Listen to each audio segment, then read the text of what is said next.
Well, hello, everyone. Thank you for coming. My name is Dave Nielsen. I'm with Intel, specifically Intel Software in the Big Data Technologies group. And we've got a full lineup of 3 speakers in addition to myself who are going to be introducing to you the concept of large-scale deep learning with some demos and some explanations of how things work within the Spark ecosystem.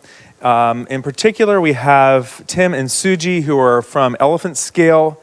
They have been working in the Spark ecosystem for quite some time. I've written books, do training, consulting, all of the above, and are contributors to the BigDL project that you'll learn about.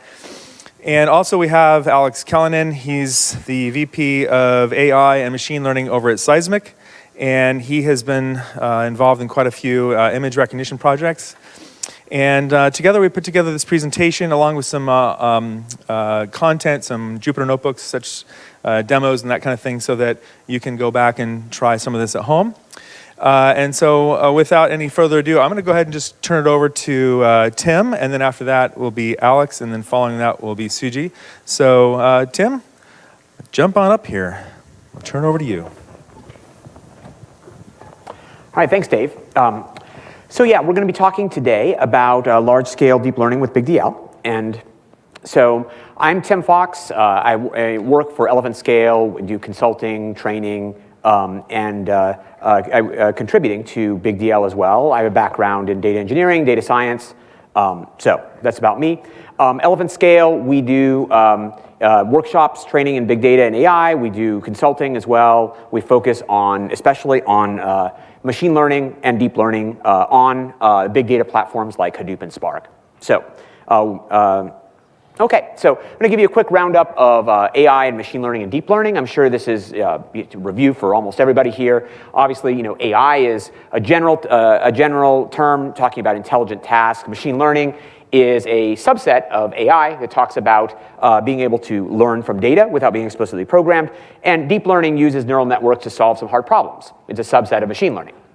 So some of the applications that we associate with deep learning are things like image recognition, self-driving cars, face recognition, other kind of similar problems. So now, neural networks have been with us a long time, but there were some reasons why in the past those didn't necessarily work as well, due to compute power, insufficiently sized training sets, lack of parallelization. So now we're kind of in a renaissance of deep learning because now we have the kind of the culmination of big data for it gives us the ability to train our models. We have big compute.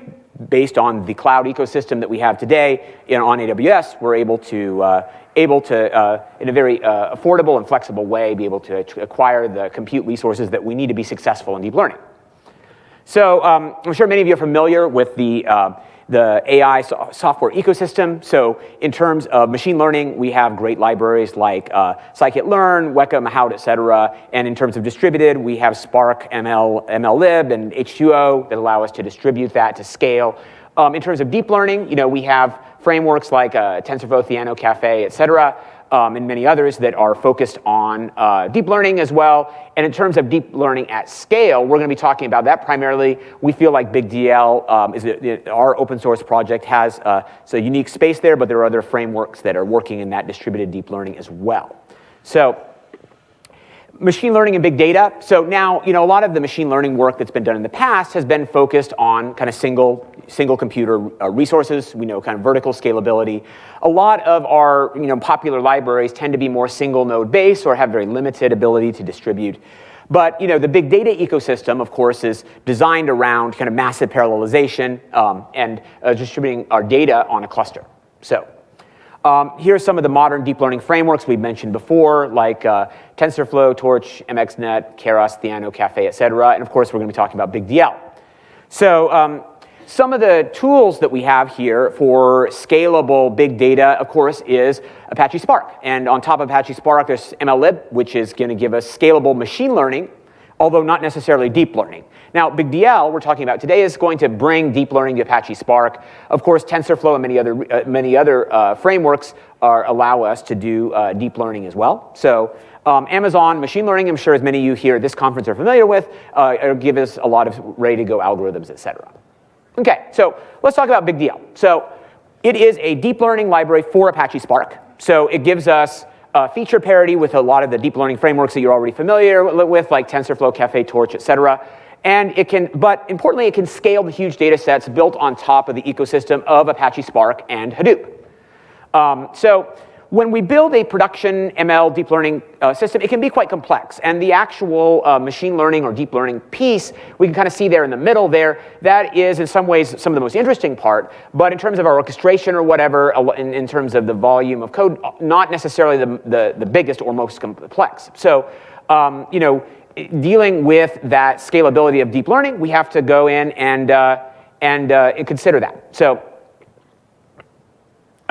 BigDL is designed to fill the gap between big data and deep learning. So going to give us the sending compute to data, et cetera, and using the data locality that we talk about in terms of big data on HDFS, S3, and other distributed file systems, and allows us to use cluster managers like Yarn, Mesos, et cetera. Now, BigDL sits on top of Spark, so it allows us to use that resource like in-memory compute, integrates with Spark MLlib, and streaming and other Spark resources, allows us to do easy development with Jupyter Notebook. So comparing with other frameworks like TensorFlow, one of the advantages that we have here with BigDL is the fact that it can run natively on Spark and Hadoop, able to be scalable across massive clusters and across massive data sets.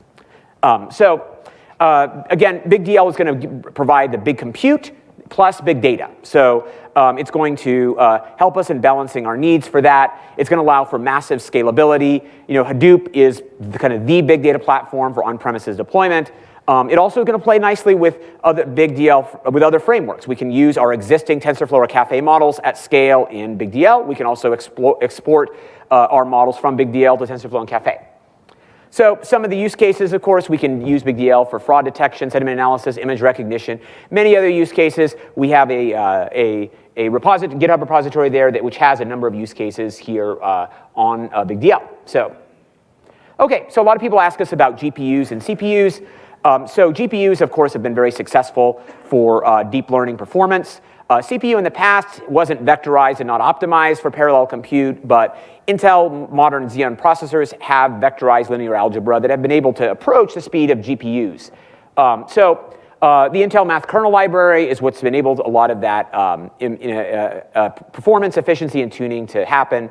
And you can see that Intel's been doing a lot of work in terms of tuning libraries. This is actually an example from Caffe, but it is applicable to BigDL as well, showing the performance improvements that we've seen in recent years in terms of tuning deep learning to CPU-based performance. Now, in big data, we want to be able to run our deep learning models on our existing Hadoop and Spark clusters. So, being able to do that, we can't always rely on having GPU resources available. So, BigDL is tuned to run very effectively on CPU-based resources. So. Okay, so when we're running BigDL, we know a lot of you are developers. We want to make it as easy as possible to have you get started there. So we have several different options. We have a Docker container available that you can get from Docker Hub. We have a VM sandbox that you can download as well. We'll get you ready to go as a developer. We also have an Amazon AMI, including Dave will tell you later about free credit that you can use to try out BigDL. Okay, so I'm going to give a brief demo here on what we have for BigDL. I'm going to show you a few examples before turning things over to my colleague Alex here, who's going to be demonstrating a few other things. So let me get this going here. All right, I'm going to switch this over to. All right, so I'm trying to switch this over to. Sorry. There we go. All right, so let me get actually to. I'm going to get actually to what I'm going to demonstrate here. Okay, so this is actually one of the examples that we have here in our repository, the link we're going to be giving you. It is based on I have to show you several examples. Many of you may be familiar with you may be familiar with the Iris dataset, which is a simple example that we're going to demonstrate here. So let me go ahead and show you this. So this dataset here is going to we'll show with several examples, and So this is actually showing from BigDL. So you can see here that we have some parameters here in the notebook. This is the learning rate, training epochs, et cetera. So showing that. And for this particular layer, we have 4 input dimensions. We have 3 output classes. And we're running that on a simple feed-forward neural network that looks like this. You know, we have an input layer, then we have a single hidden layer feed-forward, and then we have a softmax layer on the end. So what we're going to do is we're going to go ahead and size the hidden layers. So, you know, we actually, in this case, we have a small data set here, and we can go ahead and use some simple rules of thumb here to say, okay, so, you know, we'll size the hidden layers appropriately, and then we're going to use Spark to actually load the Iris training and test data sets into Spark data frames. So that's what we're going to do. And we're going to then convert those Spark data frames to RDDs that you can see there. We're going to look at our class data set. We can see here that if you're familiar with the Iris data set, we're looking at three labels here, Setosa, Virginica, and Versicolor. And then we're going to look at what the data looks like here. Now what we're going to do is in BigDL, we're going to set up our network. So notice here that we're setting up a single hidden layer with ReLU activation, and then we're going to set a output layer using softmax because we have 3 output classes.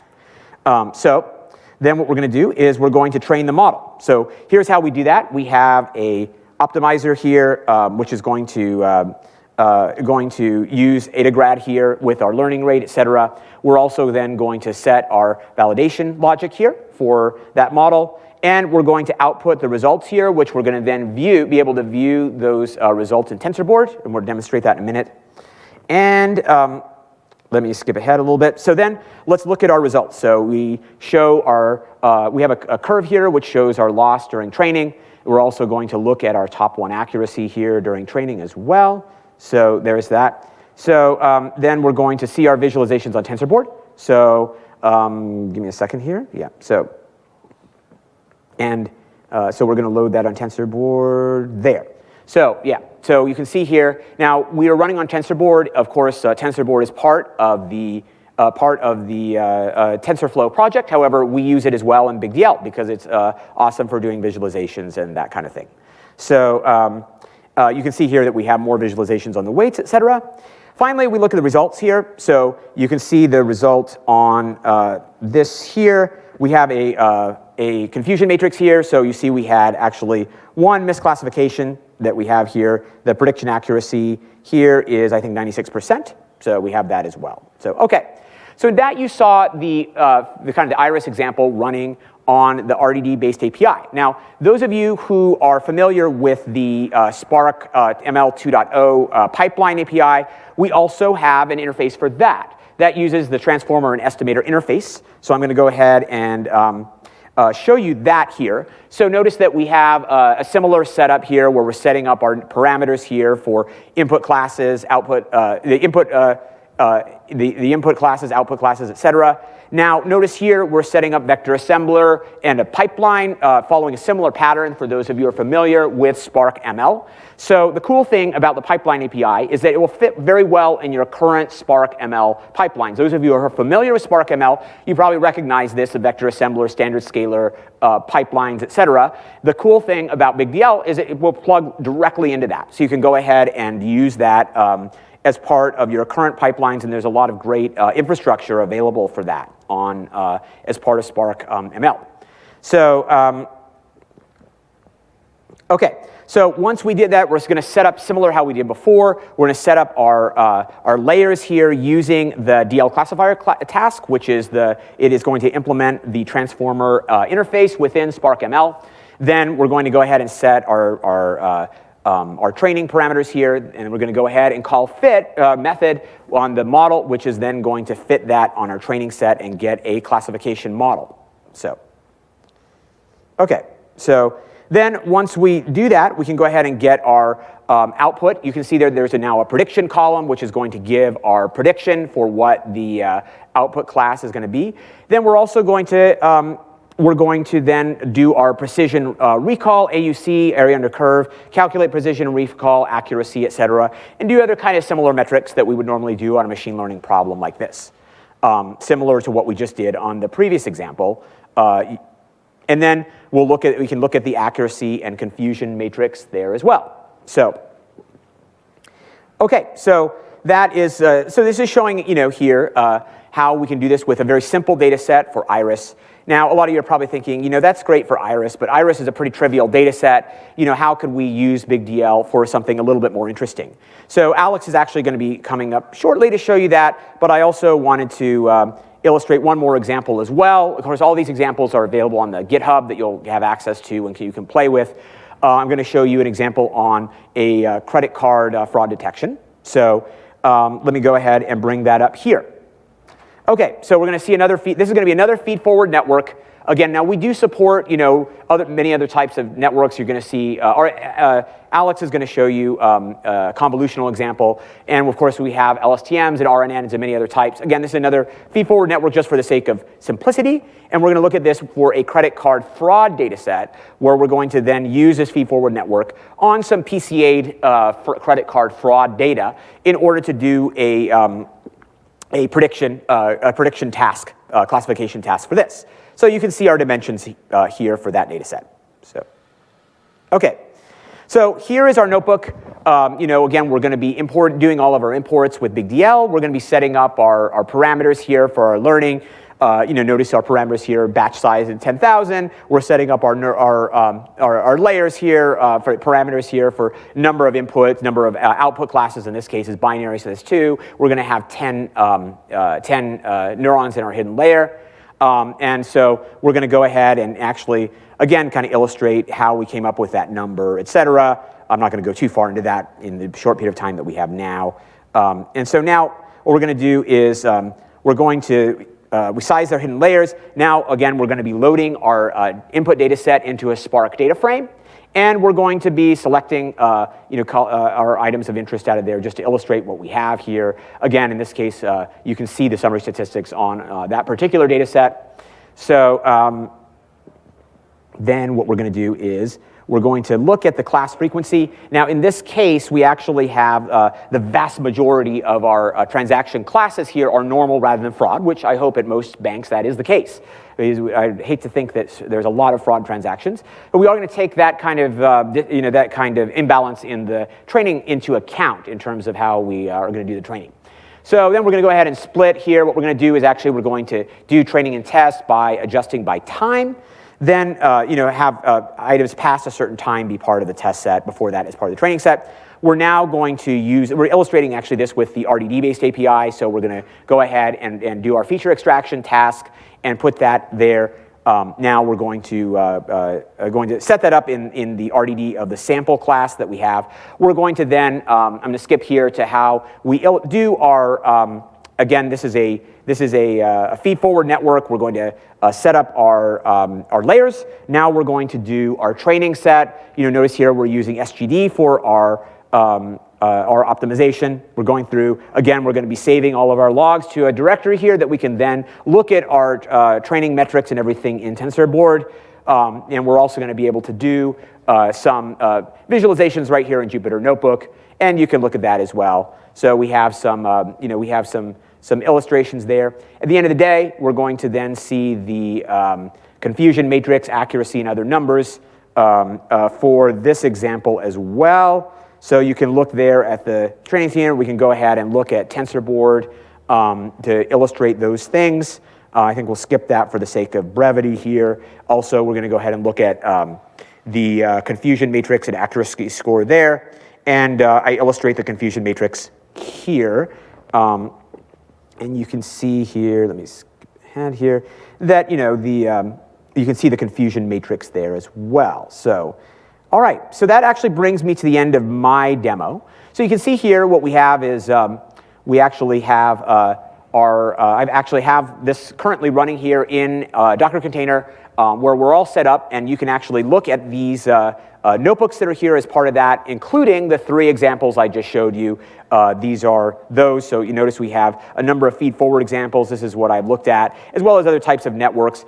Now, I'm going to turn this over to Alex now. So Alex is going to be going over a image recognition example using a convolutional layers and integrate that with BigDL. So we'll go ahead. I will, actually, I think we'll, in my case, if you have any questions, we'll save those for the end, and so and go ahead and do that. But anyway, I'm going to bring up Alex now to take it from here. So. Thank you, Tim. Right, thanks, do you know how to flip back to the presentation? Let's see here. Is that it? There we go. There are 4 buttons here. We'll figure it out. Right, Yeah. Thank you.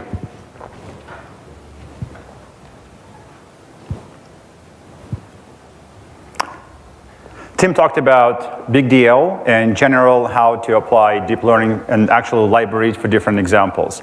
The next 10-15 minutes, I'll talk to you about a classical example of what you usually think about when you talk about deep learning, which is image recognition, and how we can implement and what kind of designs we use to recognize images and how we can implement that in BigDL. I started working on machine learning back in late 1990s when I was in school and doing my master's. And I remember one of the exciting parts at the time was I implemented a new algorithm. I actually used 32-bit API to get access to the entire 64 megabytes of memory available on a computer at the time, which made my code run much faster. But you can imagine things were much smaller and slower at the time.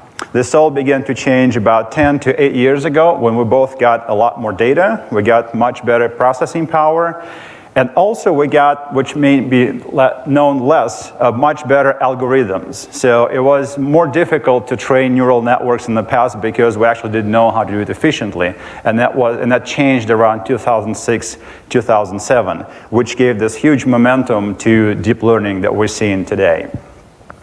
And currently I work at Seismic, and Seismic recently combined with a company called Rocket Fuel, and both those companies now combined together provide intelligent marketing to advertisers. And Seismic runs a big chunk of internet advertising behind the scenes, which creates a lot of demands and requirements for us. On the execution part, we've been hit with about 100 billion requests per day. Just to give you a sense of scale here, that's about 70 million per minute, or over 1 million per second. So that requires us to build models that run really, really fast and produce results in milliseconds. On the other hand, when we train models, we accumulate a lot of data necessarily, so we have to build algorithms that work efficiently, use frameworks such as Spark to train on such data sets. In the next few slides, I'll talk more about how we can apply the crust, the Spark, and convolutional neural networks to design an image recognition example using BigDL. A lot of you may have seen this kind of picture when you look for deep learning on Google or anywhere else. Who has seen something like this, these dots connected to each other? Great. Does everyone know what they mean? Some subset of people who saw this know what this means. So yeah, when I saw this myself for the first time, this was completely not intuitive at all to me. And so I kind of gave a different presentation to this. And what these dots stand for are the current values at the network, the neural network level. In this case, and I'm going to push the right button, there you go. The first blue layer is the input values we get from the outside. In this case, these are actually intensities of a grayscale image, just 4 values. So you can imagine we took an image and just took 4 pixels and pushed it into the network for whatever reason. So we need to calculate the values at the next layer. And the way we do it is that each network, every network, has weights associated with it. So each network design defines weights. And in this case, in the fully connected network, we use weights to calculate the next value. And the formula is actually very, very simple, and it's right there at the top. We take each weight, multiply by the corresponding value, and sum them up. That's all we really do. It's a very simple formula, and you'll get this number.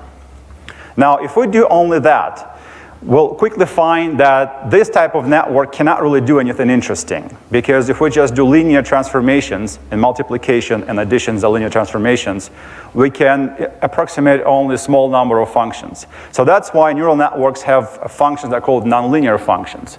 And the most popular one used these days is called rectified linear unit.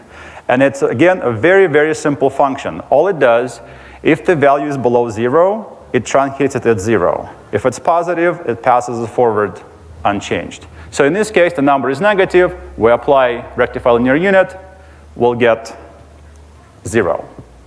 Then we repeat the same process, the same simple formula again and again and again. For the second value, it's positive. We have a positive value, negative value at 0, and some other positive value, 15. And we're done. So this layer is done. Then we move on to the next layer. And the key point about neural networks is that the neural networks only look backward to one layer back. It doesn't care what happened beforehand. Here we can have 2 layers or 50 layers. This calculation does not really care, and that allows us to create a really powerful networks that work with more and more complex features over time, as we will see in a few slides. So in this case, we apply the same formula, apply weights, we get a negative number, which becomes 0, and a positive number, and we're done. So it doesn't matter what these numbers mean on this particular example. That will become more obvious in a few slides. But I have one quick question for you. So for the first 2 layers, how many total weights do we have here for the first layer? So when we calculate, we go from blue to the green one. What's the total number of weights? 16, so 4 by 4. And the second layer, from green to purplish, how many weights are there? 4, 8, 7, huh?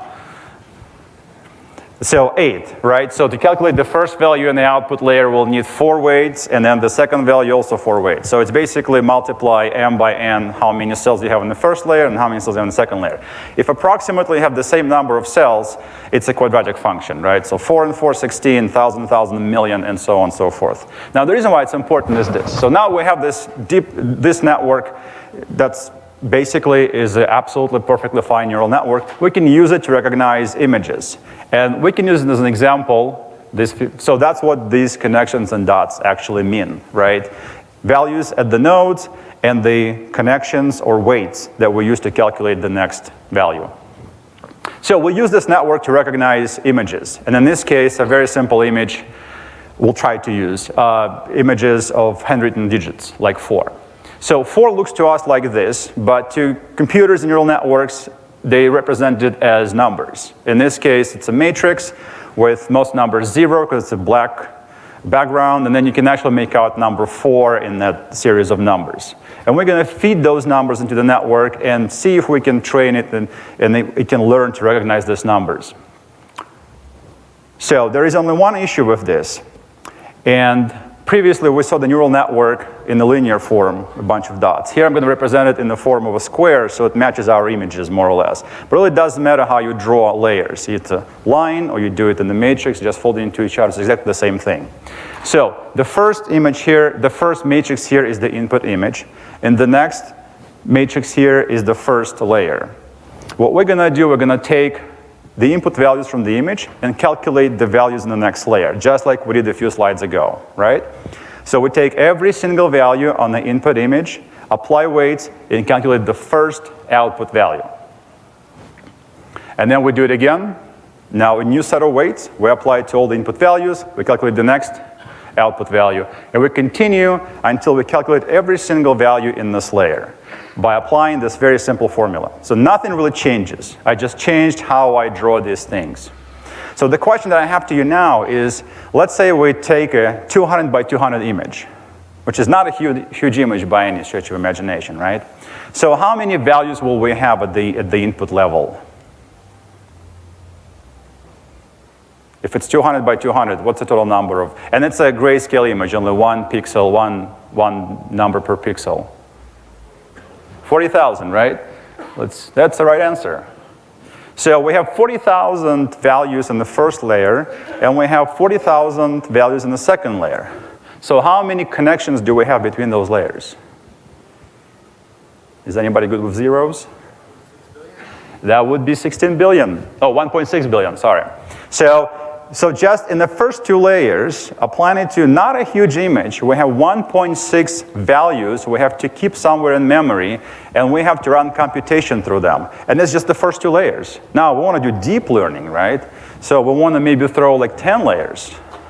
There'll be like 16 billion values. So that's not going to fit anywhere in any reasonable computer today.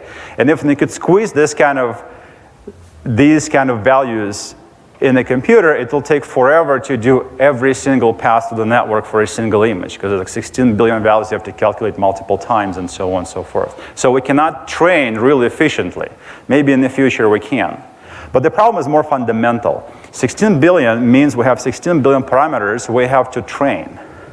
And if you look at a theory behind it, and there are different estimates, but my rule of thumb is you should have approximately the same number of examples as you have parameters you need to train.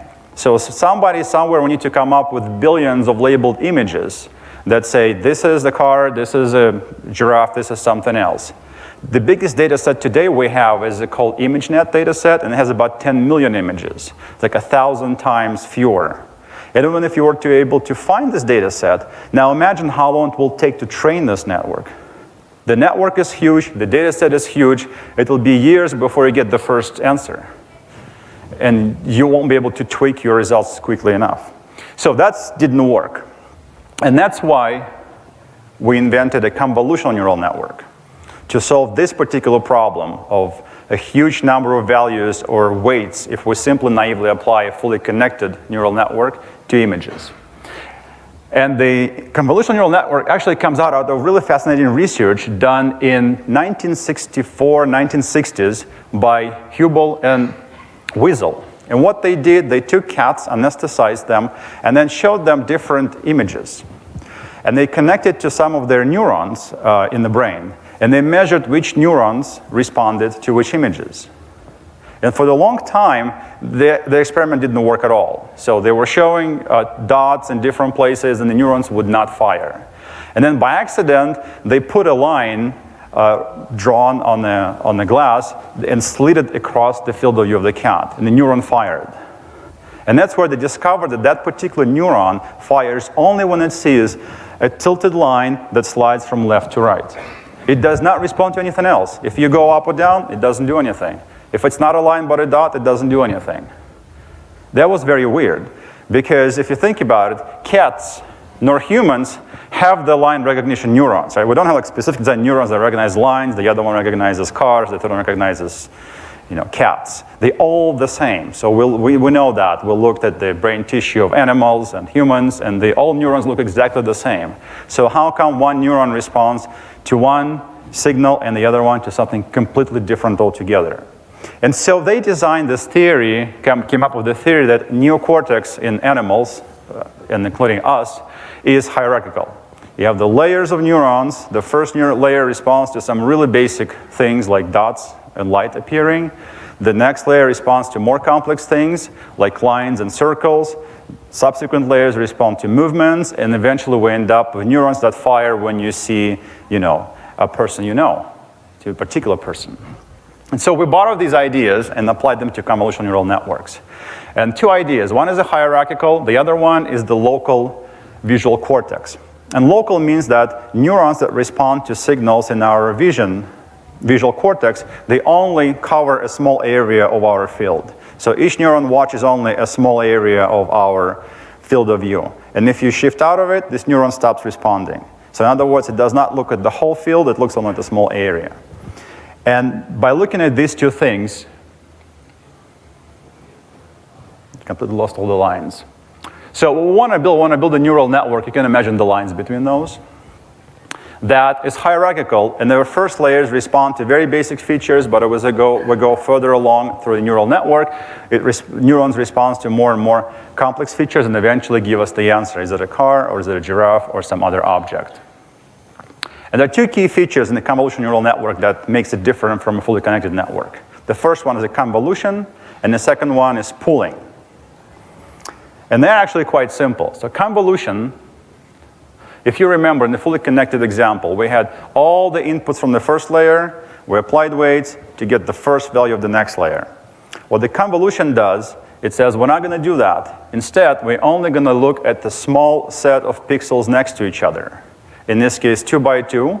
In the real networks, you typically see 5 by 5 or 7 by 7, but still it's a very small field. We apply weights to only these pixels, and we calculate the first output.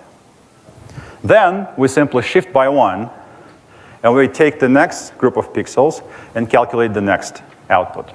And also, these are the same weights. We don't even change the weights between these transitions. So now, we just slide down the image and we calculate the output values. So we went from, well, in this case, it would have been 15 by 15, 225 weights to only 4. And in a large image, it would have been billions of weights, as we've just seen. It still would be only 4, or 25 if it's a 5 by 5 matrix. So the number of weights that we have now does not depend on the size of an image.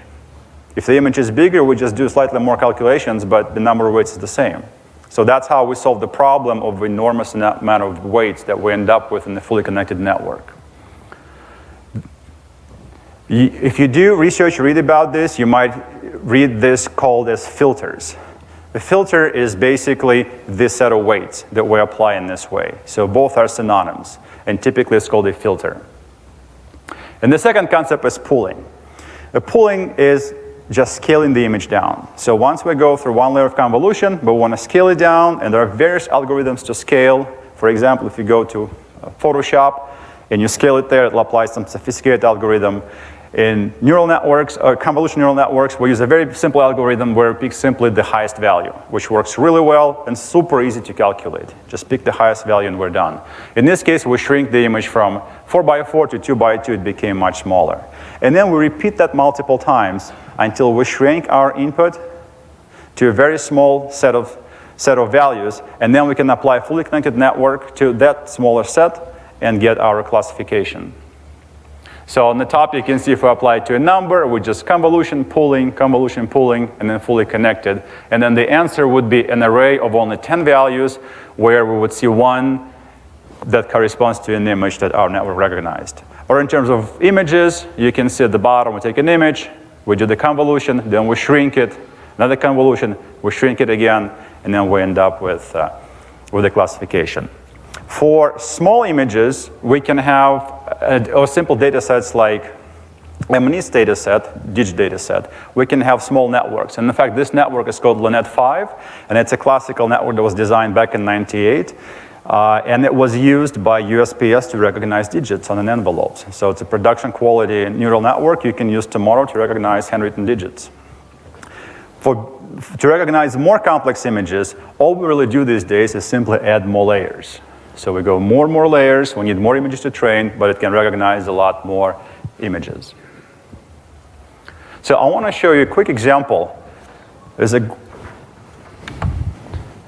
cool site. Let me try to switch.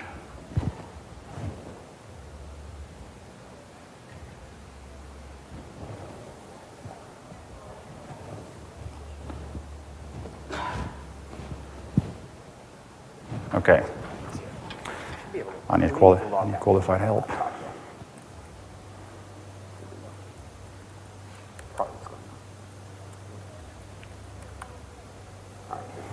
So switch to. Yeah. All right. And then let's now I need to switch.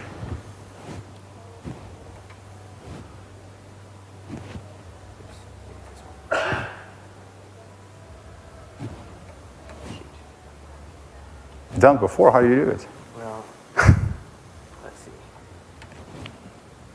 Can we actually?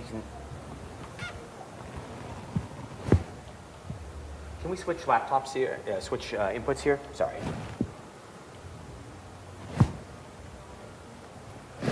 Something happened? Well,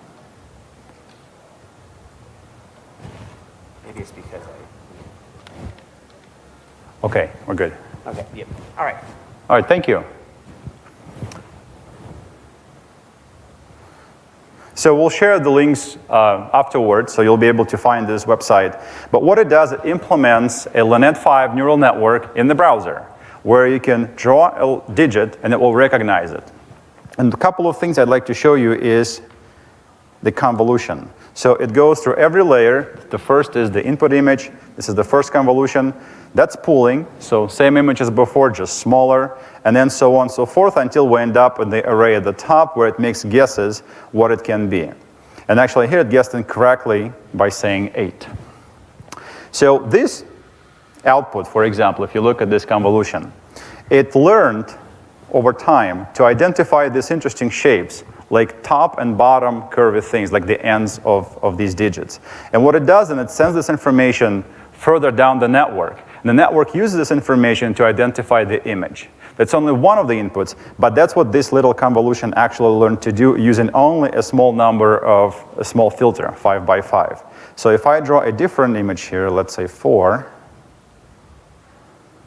you see it still finds these interesting shaped top and bottom curvy things. And it ignores straight lines. But then there's a different convolution that does find the straight vertical lines. And so all this information is being fed to higher layers, and the eventual network learns to merge all these small features and to come to a conclusion. If there are so many straight lines, so many diagonal lines, so many endings at the top and the bottom, then it has to be number 4.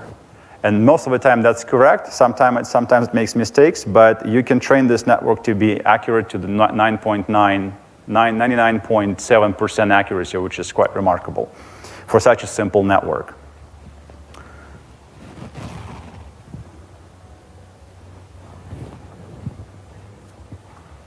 Oh, and I have another demo. Okay, so that was theory. Now I'll show you what the code to implement all this actually looks in BigDL. And after this presentation, you can follow the links, you can download the code, and you can, Dave will give away credits for AMI instances where we have everything pre-installed, so you can experiment with it yourself and see how it works.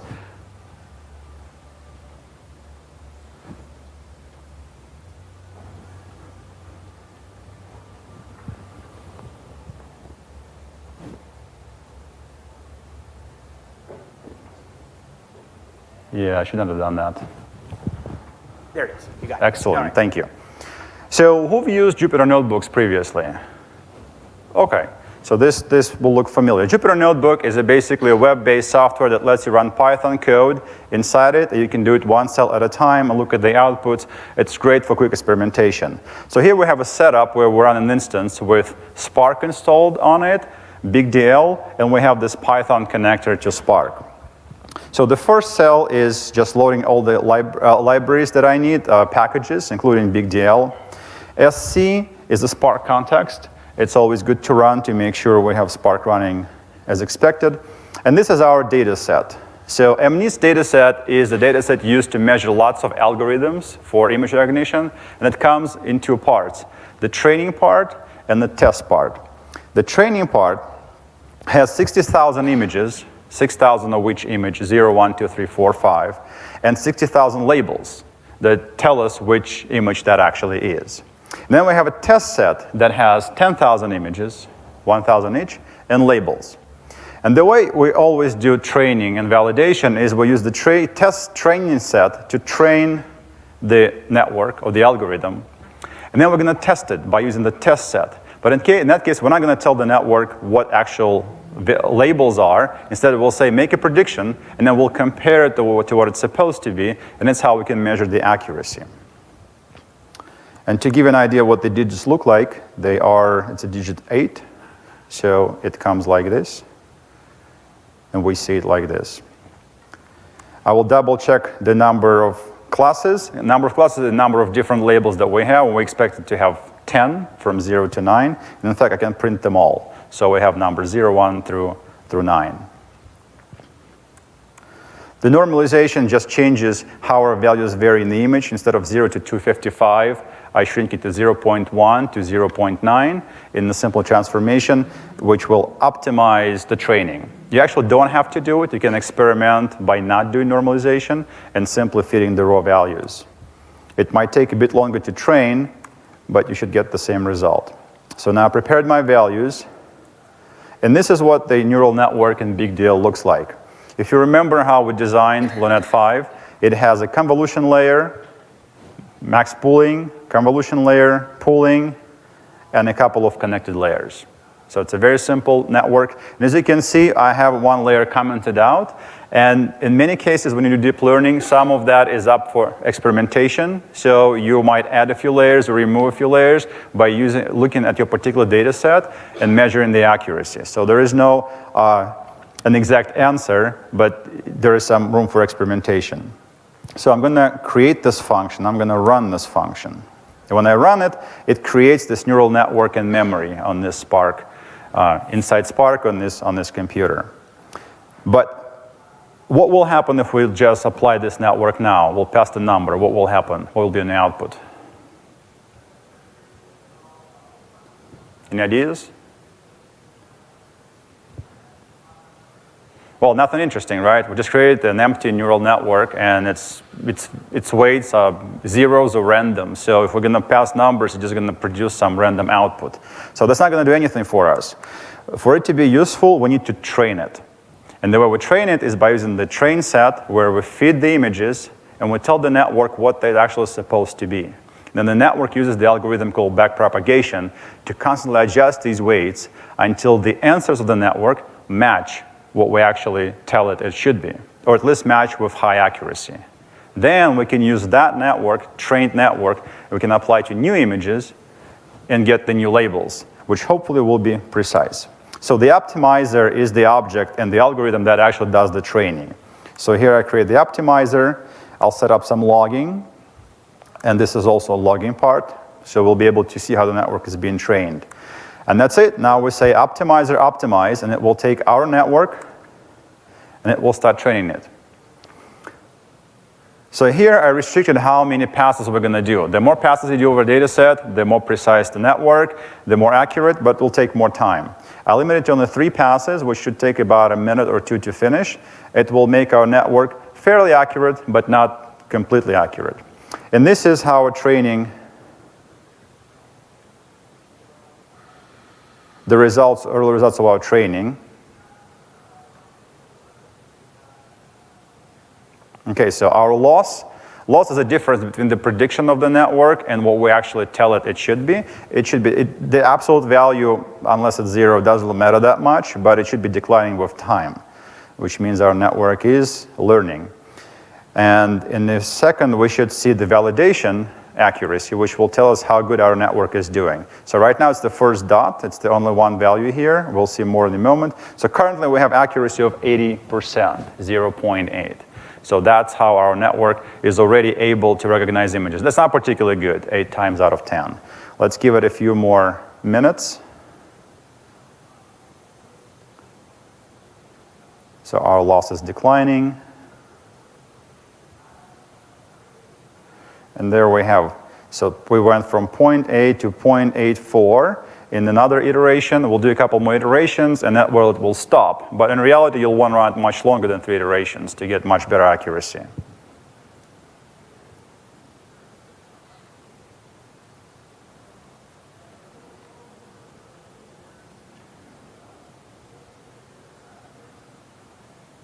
.94, I think we're finished. Yep. So I'll remove smoothing, because it reload.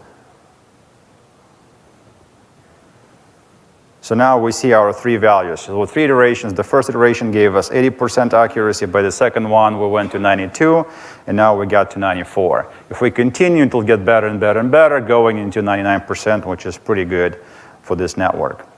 So now we have our network trained. We can apply this network to brand new numbers that it hasn't seen yet. In this case, I take our test data set and say, model, please predict these values. I'll predict what the numbers are. And as you can see, that was really fast. So that's another good thing about networks. Training is long and hard, but once you train it, actually inference is pretty fast. So I'm going to collect these values and print some. So for the first 10 digits, the network predicted these values. Now we can't really say if it's right or wrong, so I wrote another function that helps us pixel randomly a number from the test set, prints the prediction and the actual number. So the prediction is 2, the number is 2, which is pretty good because it's actually a tough number. So let's see if I can find where the network made a mistake.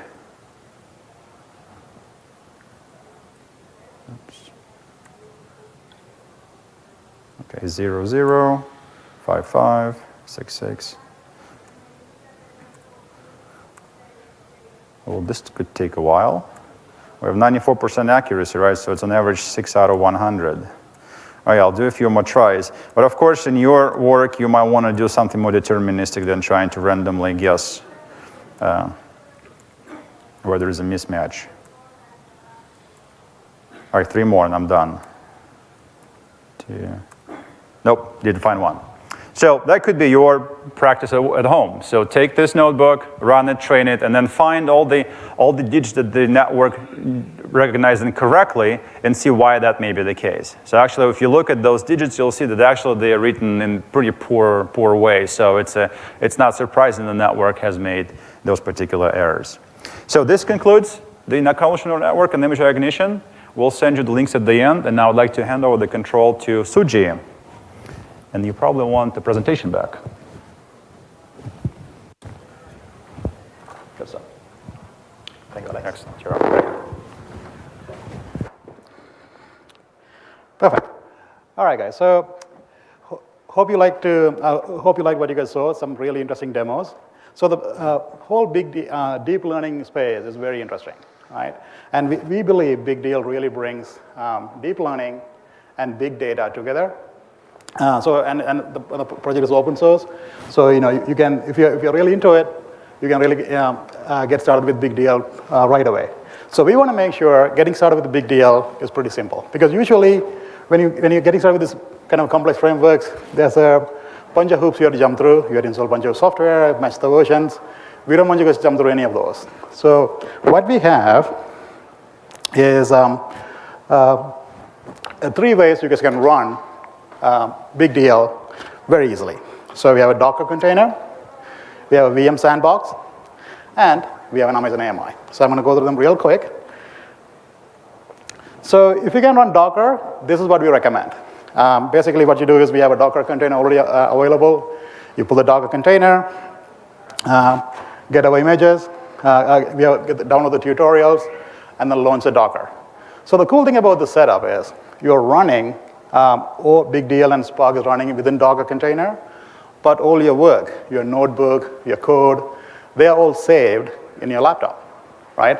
So even when you shut down your Docker container, no big deal, because all your work is saved in your laptop. And next time you relaunch this, it'll pick up from right where it was. So this is good. Again, all these links will be available at the end, so you guys can get going right away. So Docker has pretty strict requirements, especially on Windows. And if you have a Windows machine that maybe not equipped to run Docker, this is something you can try. This is a virtual machine-based sandbox, and you can run using VMware or VirtualBox. Pretty much any other virtual technologies you can use to run this. Again, download, run it. Pretty much the same concept. Once you launch a tutorial, it actually launches a VM, and you can do all the work in the VM. And then you can save it, snapshot it, do all the good stuff VMs allow you to do. You can also run Docker on AWS, right? So pretty much, you can spin up any AMI, any Linux AMI. We use Ubuntu. And then basically you can pull the same Docker image that we showed earlier and download the tutorials and get going, right? So nothing changes. Everything works as it's supposed to, and your work is saved locally, and you run your Docker. Also, you can run, we have a native AMI on AWS with all the dependencies installed and ready to go. Right, and it's in the marketplace. You can get the AMI going and also get the tutorials. And don't forget, we actually are giving out credits for AMI. Right? So if you're really curious, come and talk to Dave after the presentation. We're happy to give you some credits. So that's that. So again, I hope you guys saw, like the demos you guys saw with deep learning and Spark. So basically, we think BigDL really fills the gap really nicely. And you can get started with BigDL very easily using any of the technology we described. So basically, this is the link you want to go to, right? And everything you guys need is right there. All the links to the tutorials, videos, and also the Docker containers we have, right? All right, guys, thank you so much. I'm going to hand it over to Dave real quick. I'm going to put this back here. Yeah. Great. Thanks. See, I need my microphone. Great, thanks. Okay, well, thank you very much, Tim, Alex, and Sujee. Now, a couple things I just want to mention as we're running out of time here. Do a quick time check. Yep, okay. So we do have the BigDL AMI up on the AWS Marketplace. Okay, if you just go to the Marketplace and search for BigDL, you'll find it. And now, think about this for a second. Everything we've shown you here can be done on your laptop. It can be done in an AMI. You could use Elastic MapReduce and load the BigDL library there. But what's nice about this is with Spark, let's say this becomes very workload intense, you can scale out. And you don't have to do anything different. It's all built into it. Okay, so yes, we tried to show you some examples that you can try yourself, but if you end up creating a very complex set of notebooks or code, Scala, Python, whatever, and let's say your data was very large, there's really nothing you have to change. It's Spark. It takes full advantage of distributing out that data into all the nodes. Then what BigDL does is, as through every iteration, each one of the weights that it's creating actually get re-shared and allocated across all of the different nodes, so all the nodes are actually training at the same time. Okay, so yeah, there's a trick to this, and the trick is, instead of recreating everything from scratch, BigDL takes full advantage of Spark. All right, pretty straightforward. Now, we want to make sure that you've got the opportunity to try this. So we've partnered with Amazon. Amazon and Intel are providing credits for you to try this. Just come see me afterwards. It starts off simple. It's just going to be a $25 certificate, but that gives you enough money to try out on whatever instance you want. And then if once you do that, you want more, just come see me again. I'll get you some more credits, and we'll just keep going from there. Okay. And just a quick note about the resources here. This is just my GitHub page, but I put the resources that Tim and Alex and Sujee have been talking about up there, and also the slides. So these slides, if you go to that bit.ly, that's going to redirect you to a SlideShare account with this presentation on it, so you'll have it as well. And that's it. So we're running out of time, but I think we have maybe time for a question or two. So anybody have any questions? Yes, in the back there.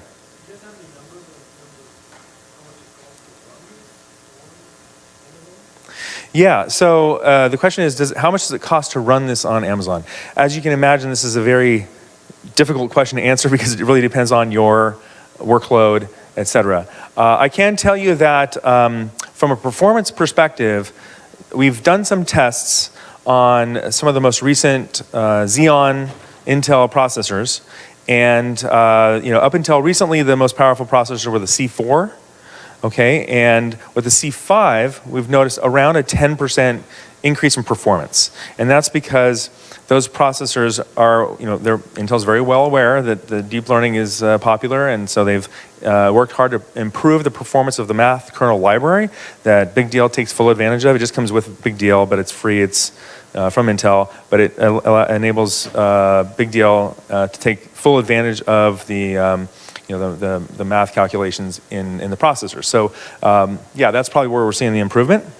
But as far as like your cost, you'll have to take a look at the Amazon pricing for those instances. You probably have to test it out compared to what what your workload is and figure it out from there. But I would take a look at the C4 and now the C5.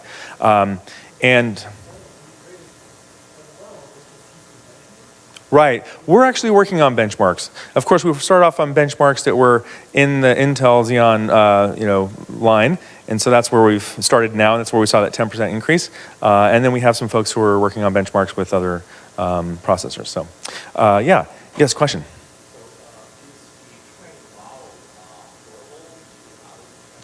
Yes. Thank you for asking that question. I meant to mention that. Yes, it's one thing that we were very keenly aware of, is that, of course there's a lot of deep learning going on outside of Spark, right? And there's a lot of models out there. And in fact, we're creating models. And so we want to be able to share those models. And so oftentimes you'll be able to actually take a model that's been created outside of Spark, and you can import it into BigDL. TensorFlow, Caffe, and Torch, I believe, are the ones that are we're working to support or are already supported. Okay, so we have a model zoo up on the Intel Analytics GitHub page. We've got some models we've put there that were trained in BigDL, and you can actually export and run them in TensorFlow or some of the others. So absolutely, that's a very good point. Thank you for bringing that up. Okay, we probably have time for maybe one or two more questions. You were first? Great, thank you.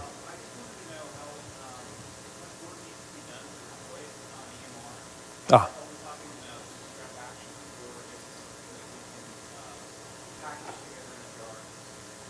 Yeah, so you probably have to do a bootstrap action.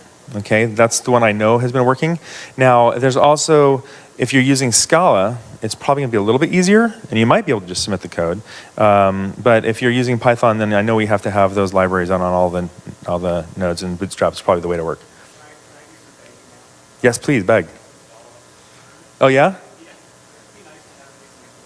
Oh, right, yes.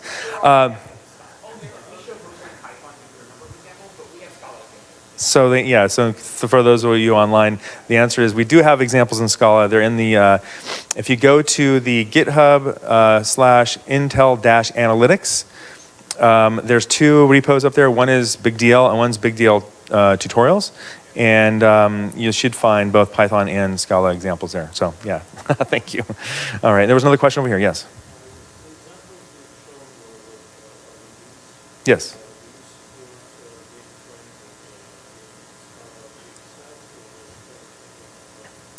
I'm gonna let Tim, come on up here, Tim. Let's let you take the mic. So they're both supported, actually. So there's an RDD-based supported API, and actually the example that Alex showed you was using that, as well as my first Iris example. The second Iris example was using the pipeline Spark ML Live API. That one is a data frame-based API. It uses if you're familiar with the Spark.ml estimator and Spark.ml.transformer classes, it implements those. I think personally that's really cool, because it means is that the barrier to entry for you, if you're already running Spark.ml workloads in Spark, you can very easily drop in like a deep learning classifier or regressor or whatever, and use all that infrastructure there. So I'm very excited about that. So the short answer is yes, both are available. Yeah. So. There's no under the hood conversion back to RDB. It's directly working with data. Yeah, that's correct. Yeah, it actually implements it's working with the data frame, and it implements that using the estimator and transformer interfaces. The same as, for example, you would see for like the GBT or RF, classifiers that are already there in Spark.ml. So yeah. Okay. Yep. And I think with that, we're out of time. I'm getting the sign there. So thank you very much. Thank you for our presenters. And please come see me about the free compute.